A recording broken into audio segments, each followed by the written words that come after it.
こんにちは、八雲太郎です。さあ、やってまいりました。パシフィコ横浜東京現代アートフェア2024ということで、今年2回目の開催ということになっております。去年もここのチャンネルでリポートさせていただきましたけれども、さあ、今年はどういう内容になってるんでしょうか。いつものように内容はアフレコでお届けしますけれども、楽しみにしていてください。では早速、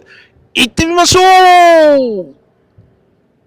ということで、相変わらず後入れでアフレコでお届けしておりますけれども、ブースマップ、ぜひネットとかで手に入れていただけると分かりやすいと思うんですけれども、今回は正面入り口入って左に巡回していくような順序で回っております。正面から入って左にすぐ歩いていっているような流れになるんですけれども、奥の方のブースが複雑になっていて分かりづらかったんですよね。その一本手前で曲がってしまって、そこから割と今回はちょっとランダムに回るような感じになってますけれども、大体は大雑把に言うと左からぐるーっと大外回って中に入り込んでいくような感じだったと思います。今回は大体70ぐらいのギャラリーが出展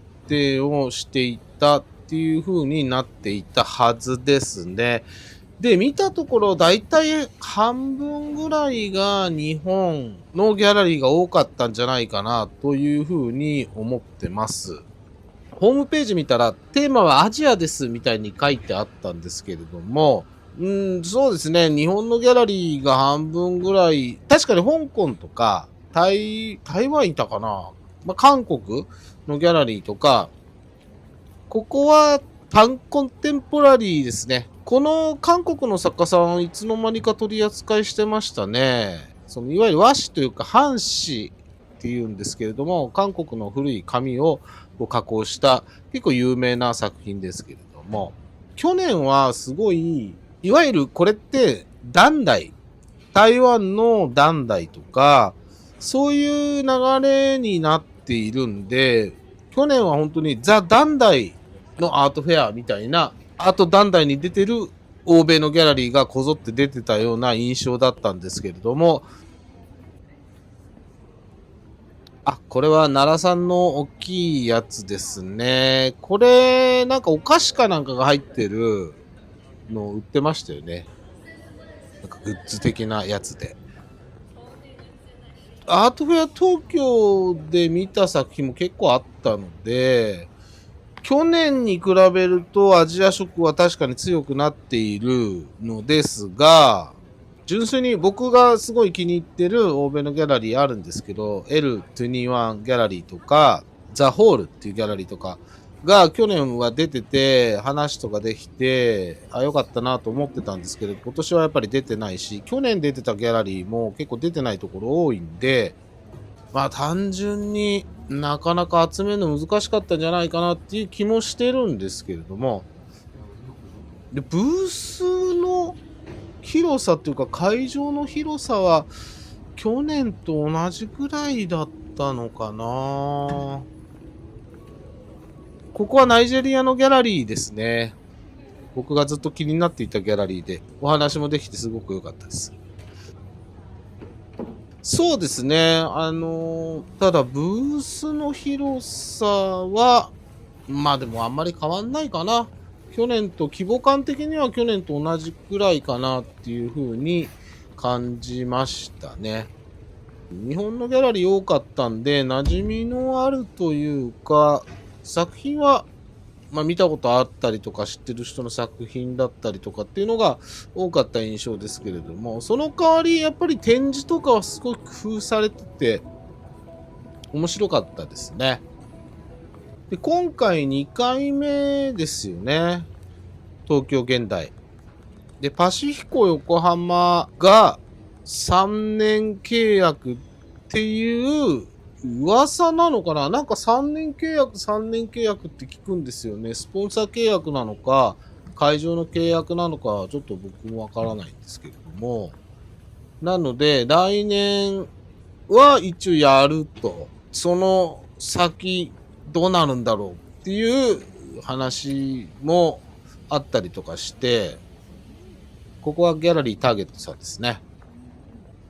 なんとか、頑張ってほしいというか、いわゆるそのテーマがアジアなのは全然いいんですけど、やっぱりアジアにいてとか、東京にいて、その欧米のプライマリーというか、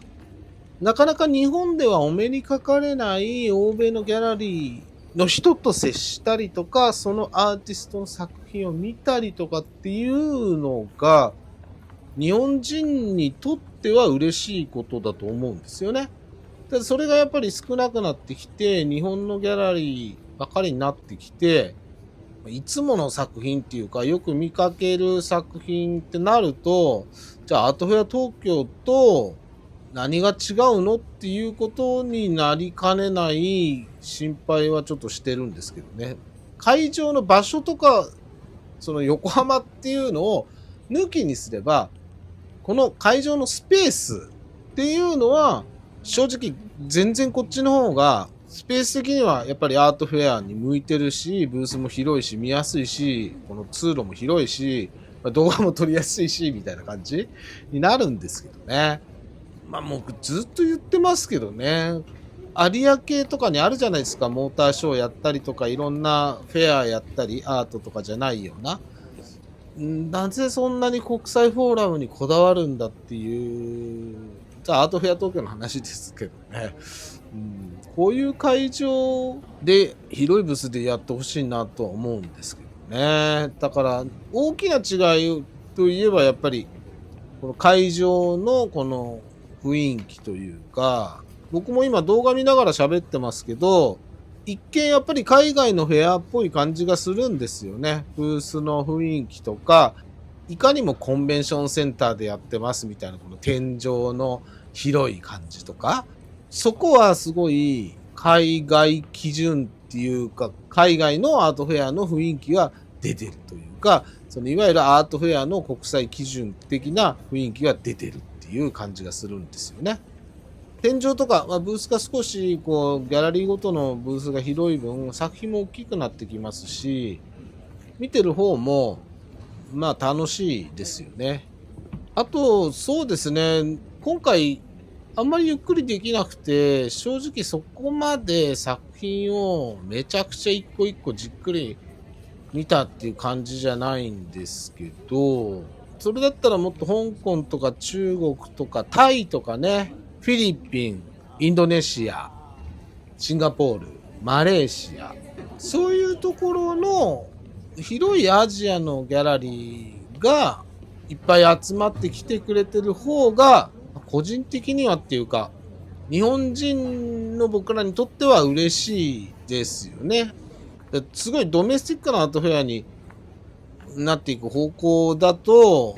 なんか微妙な感じになってきちゃいますからね。だから今回は VIP の日じゃなくて、VIP の次の日の金曜日の朝一に入ってるんですけど、だいたい VIP は結構混むんですよね。VIP に行きたい人がいっぱいいるんで。動画撮るには VIP の時よりも、次の日の平日の朝の方が断然撮りやすいと思ってたんですけど、12時半ぐらいにはもう動画撮れないぐらい人多くなってましたんで、思ったより人来てるんだなと思いましたね。そもそもなんか列並んでたりとかして、この人たちは一体何をしてる人たちなんだろうって思いながら、なるべく人が映らないようにっていう風に撮ると、やっぱりブースの中に人が1人とかだったらまだいいんですけど、3、4人いちゃうともう無理ですからね。誰かしら映り込んじゃうんで。でもほとんどのブースそれぐらい人が入ってたんで、人が入ってるなという感じがしましたね。土日行ってないしわからないですけど、それはね、アートバーゼルとかに比べたらあれですけど、横浜だし会場、それを考えても、このアートフェアに行くっていう、とりあえず見に行くっていう根底の人数みたいなのはすごく増えてるんじゃないかなというふうに思いましたね。やっぱり個人的には、ただなんかやっぱり去年に比べると、正直作品で言うと、ものすごいインパクトのある作品は個人的にはそんなに多くなかったかな。結構今回韓国の作家さんの作品を、あれかっこよかったって言ってる人が結構周りに多くて、いわゆるモノ派の作品で単色派と呼ばれるような作品とかがみんなかっこいいって言ってる人が多くて、あ、そうなんだって結構思ったりしたんですよね。僕はね、その辺結構見慣れちゃってるっていう部分もあって、あ、まだこれやるんだ、みたいな、結構長く好きだな、この辺っていう、長く続いてるな、みたいな感じで受け止めちゃうんで、新鮮味がね、なくなるっていうのもやっぱりあんま良くないことなんですけどね。だから最近ちょっと思うんですよ。アート見ること大事、楽しい。アート知ること大事、楽しい。けど、新鮮さがなくなってしまうっていうのは、知りすぎたり見すぎたりするのも難しいことだけど、どうなんだろうなって思ったりもするんですよ。たくさん見てたくさんした後のその超えた先にあるものっていうのはまた違う世界なんだなというのはわかるんだけど、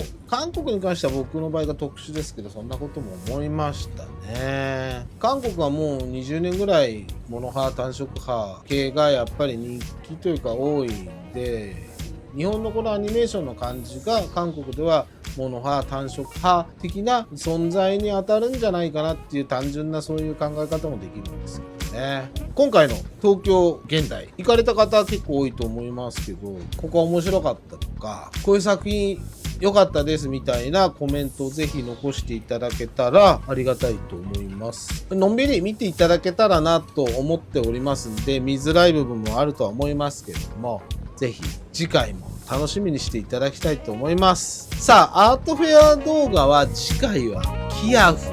ブリーズ、9月にソウルに行って2本撮ってきますんで、ぜひ楽しみにしていただければと思います。なんかインタビューとかもね、そろそろ例えばギャラリストとかのインタビューも軽く混ぜてこの動画を作っていきたいなとかも思いますんで、ぜひコメントいただけたらありがたいです。チャンネル登録もよろしくお願いいたします。それではご覧いただきましてありがとうございました。さようなら。